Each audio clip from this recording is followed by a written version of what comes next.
Hey, it's your boy Michaelis and little Lila and Mr. Wilbert. We're all hanging out here in Bali, and I just wanted to talk about a little tool that I like to use in my life and just some of the potential of it. And it's basically the pause.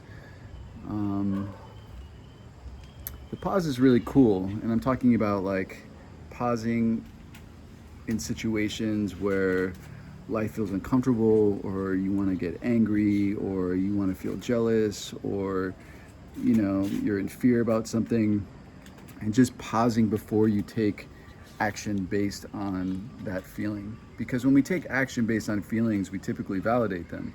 We make them more true, we make them more real.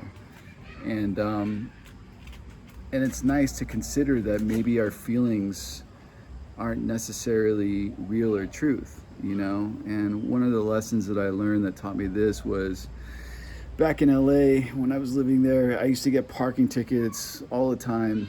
I mean, it's just like almost impossible not to. You've got like 6 signs on one pole that like give you so much information, and here I am justifying and rationalizing and deflecting, of course, responsibility, but they make it really challenging there, right? And I get parking tickets, and eventually my car would get booted, and then eventually it would get towed, and I'd have to go to the ticket place and pay all this stuff, and I'd have to go to the tow yard and deal with it. And sometimes when my car got towed, because it was not a one-time occasion for me in my life, sometimes I would want to have like an AK-47, and I wanted to like literally shoot up every single tow truck on the way to the tow yard, fucking throw grenades into the tow yard, blow everyone up and kill everybody and just be miserable. And I would go there and I would get everybody attitude, and I'd be a total dick, and I'd walk away. I'd be pissed off, feeling like the whole world was against me.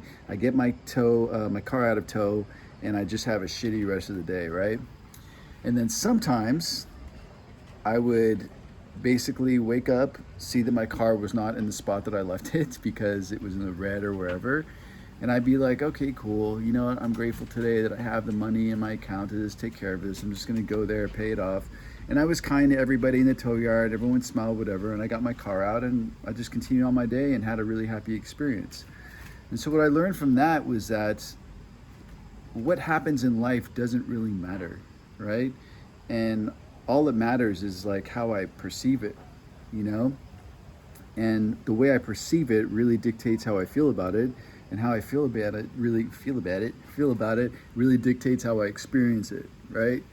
So the pause is what basically allows me to see that I have choice, because it gives me that space in between, like what happens in life and then my reaction, So basically, when I first started practicing the pause, I wasn't able to necessarily have that perspective change on my own. So during that pause, what I would do is I'd call a friend, typically and hopefully a friend that would be willing to basically help me have a perspective change. Because if I call a friend that's just like, yeah, fuck those guys and blah, blah, blah, then I'm not going to change at all. But if I can call a friend that will help me see my part, that is key, right?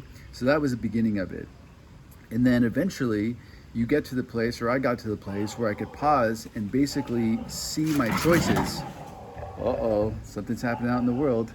I could see my choices in terms of how I want to, see the situation. Do I want to pick a way to see the situation where it seems positive? Or do I want to pick a way to see the situation where it seems like doom and gloom, And what I decided, and what to me seems like a logical choice, and what I mean by logical is that it seems logical to pick a perspective that allows me to be happy rather than upset, was to start picking that perspective, right? And I got to see that I got to be, almost like the master of my own experience, because I get to choose to feel happy all the time. I have a choice, and even in this situation with what's going on right now, it's like I always look at, am I being taken care of? Am I being loved? Do I have all my needs in front of me? I don't have to worry about the future because the future's not now. and really try to see the positive in everything. And there is always positive in everything. Everything's not always totally negative. You know, we just need to choose to look for that, you know. And so anyway, I hope that helps you. I hope that you guys are, know that you can pause. I hope that you guys have people in your life that you can reach out to no matter what. I'm always here for you if you ever want to, have a positive spin on whatever's going on around you or get talked off the ledge. I'm here for you all the time. So I wish you all well, and thanks for listening. All right, bye.